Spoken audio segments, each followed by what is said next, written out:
Emilie wanted to be recorded, so I think we may have this. So our next speaker is Emilie Cortez. Shows you how many times I've introduced Emilie. Not surprisingly, Emilie loves national parks. They're like a giant natural playground for adults and children alike. Denali National Park is by far her favorite, and Yosemite is a close second. While not slaving away at the office over numbers, there's a good chance you'll find Emilie at a national park. Emilie's special occasion advance manual speech on speaking in praise is entitled Eulogy for Biscotti. Please welcome Emilie.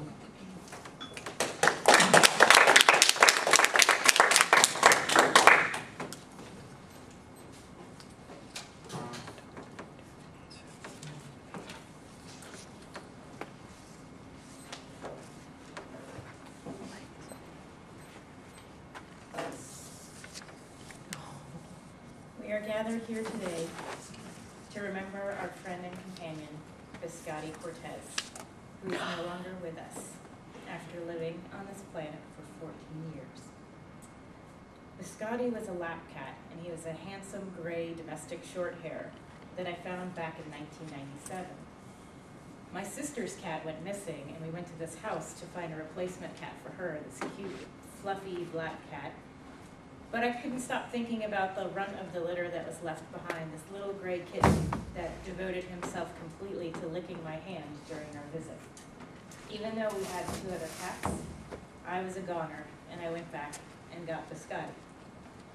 We took Biscotti to the vet, and we discovered that he had a BB bullet lodged in the back of his neck. So somebody had shot him, and it was stuck there, so we took it out. And for a while, we called him BB for short, until my recent vacation to Italy morphed BB into Biscotti.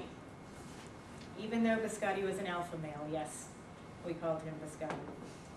He was kind of like a dog in cat's clothing. He was very energetic. He could give a laser pointer a run for its life. He even played fetch with my ponytail holders, and he could leap huge bounds up onto tall furniture. It was really amazing. He was also a ladies' man. He had his own small harem with the other female cats, Espresso and Cleo. You could always find him snuggling with one of the gals, and he had this habit of running up to them and just slamming into them, laying under their face and basically saying, "I am ready for my grooming now."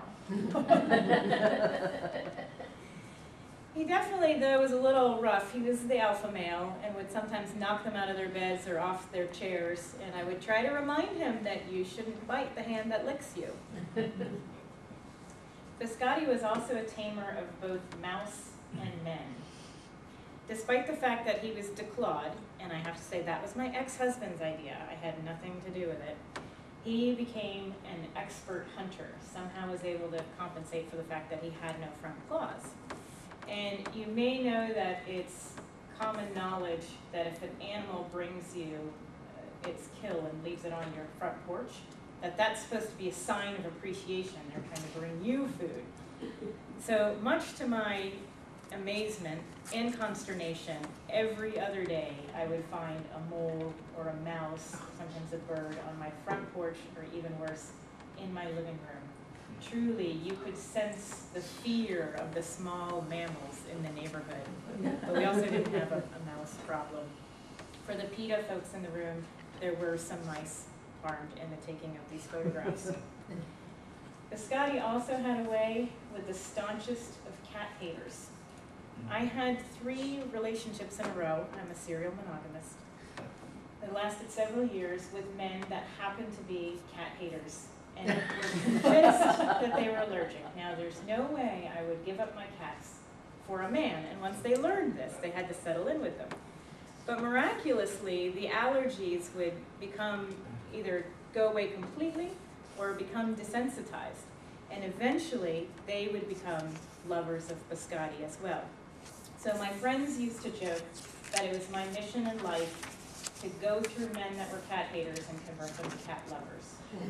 And Biscotti was my partner in crime on this. Biscotti's fame also stretched far and wide. He even had a virtual presence in a Facebook page called Biscotti the Alpha Male. And you could see on it that he had the relationship status of being involved with Espresso, Cleo, and another gray cat, Annie Hall. He also had a no-strings attached relationship with Willis. I don't know why he put that out there, but he did. But up to, after his passing, he was up to 39 likes. I think that's pretty good for an animal. When Biscotti went missing in 2010, we launched this Bay Area-wide search and rescue mission. We called the microchip company, put up flyers around the neighborhood, mailed flyers to all the vets and pet stores in the area, and had numerous small teams traveling the trails yelling for Biscotti, even in the rain. But now that it's been 2 years, I think it's time that we say goodbye. So Biscotti, I hope you're getting some nice help in heaven. Thank you.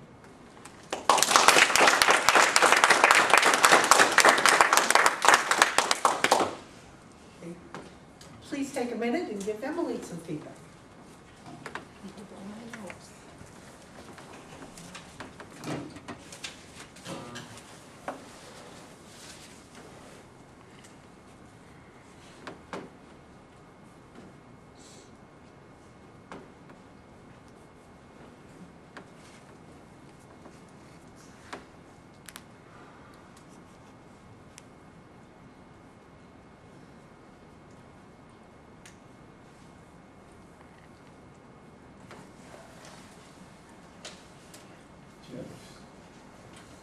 And our next evaluator is going to be Naomi Levinson, who will be evaluating Emilie's speech. Thank you, Larry, fellow Toastmasters and guests. The eulogy is very difficult to give, and I was really impressed with that you're able to stay so composed for almost the whole thing. But it did seem appropriate that you did break down a little at the end. And I just thought, this just shows you how much Biscotti meant to you, and I think we all felt that. You led us through your life with Biscotti, how he came into your life, some of the things he did, and that he went missing.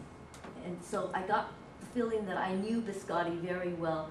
I could almost imagine him sitting on my lap, because he is a lap cat, and feeling the fur on my hand. One of your strengths is that you use words so well. And I was going to write something down, and then you said something else. Harem. I like that, harem. The hand that licks you, as opposed to the hand that bites you. Feeds you. Feeds you, right. The tamer of mice and men. But then you said, you may know that it's common knowledge, which seemed a little redundant or something. So you're not always on the mark, which made me feel good. Your gestures, even behind the lectern, you had some really good gestures, like the grooming part where you were being Biscotti trying to get groomed. And I thought it was very appropriate. First I thought, well, why is she standing behind the lectern? Usually she could be out in front and, But then I thought, oh, this is a eulogy, and it's very appropriate that you're behind a lectern. You had a slideshow behind you, and you told me beforehand that you were not going to have to press it, it'll just happen automatically. And it took me a while before I remembered that. And when you were talking about the mice, then I saw the mice up in the slideshow. There was a blank period, and I don't know if it was meant to be blank or not. And I thought, well, if it's meant to be blank, maybe just a picture for a long time of Biscotti, but, I was a little confused about why it was really blank. And then the bit about the lost cat, the sign you had, lost cat, came up a little early when you were still talking about Facebook. So that timing could have been adjusted a little bit better. One of the questions it asked was, how did the speaker use this individual's qualities and accomplishments to inspire the audience? And at first I thought, oh, it's not really an appropriate question. But then I thought, perseverance. because biscotti was able to convert your male friends and catching mice without claws. As usual, Emilie, you did a great job, and I always enjoy listening to your speeches. Thank you.